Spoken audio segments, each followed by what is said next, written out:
Mga kapatid, paano nga ba nagsimula ang simbahang Katoliko? Madalas sinasabi ng mga Protestante na ang itinatawag ni Jesus ay simbahang Kristiyano at hindi Katoliko. Ito ay batay sa talata na Gawa, chapter 11, verse 25 to 26, kung saan ang mga unang disipulo ay unang tinawag na Kristiyano sa Antioch. Marami ang niniwala na ang Katolikong simbahan ay lumitaw lamang on the later days, no? At sinasabi rin na itinatag ng tao. Gayunman, maraming ebidensya ang nagpapakita na ang maagang simbahan o yung early church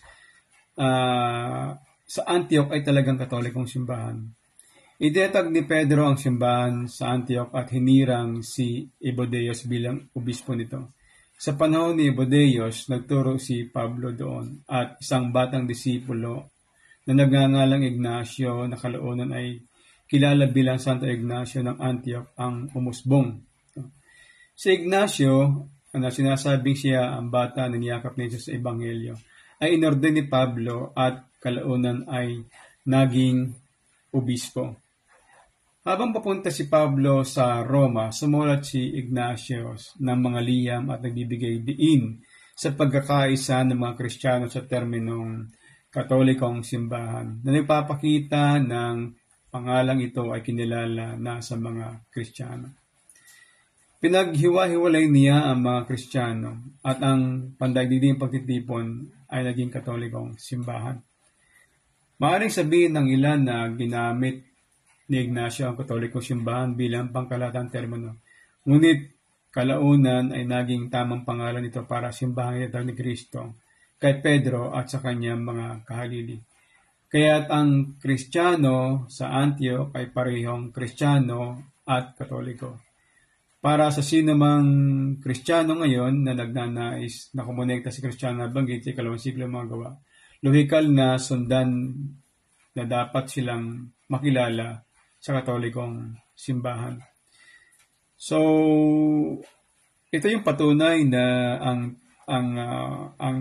simbahan Katoliko, or even the early church, actually the Catholic Church already. So, marami rin nagsasabi na ibang reliyon, ibang sekta na ang founder daw ng Catholic Church ay si Constantine. I will explain that later on about the Constantinople theory, no. But definitely, I have to stay now with the early church, which is actually the Catholic Church, was founded by Jesus to Saint Peter, no. So sana nakatulong itong paliwanag na ito na noon pa man nandun na ang Katoliko o ang simbahang Katoliko.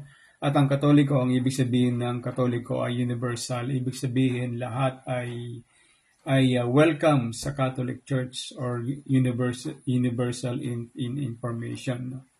So again, huwag natin kalimutan si San Ignacio ng Antioch na nagpangalan sa simbahang Katoliko, sa Kristiyano bilang simbahang Katoliko. So sana po nakatulong po itong paliwanag nito at huwag po natin kalilimutan na magdasal ng Rosaryo at ng Chaplet of Divine Mercy. God bless us all and good night.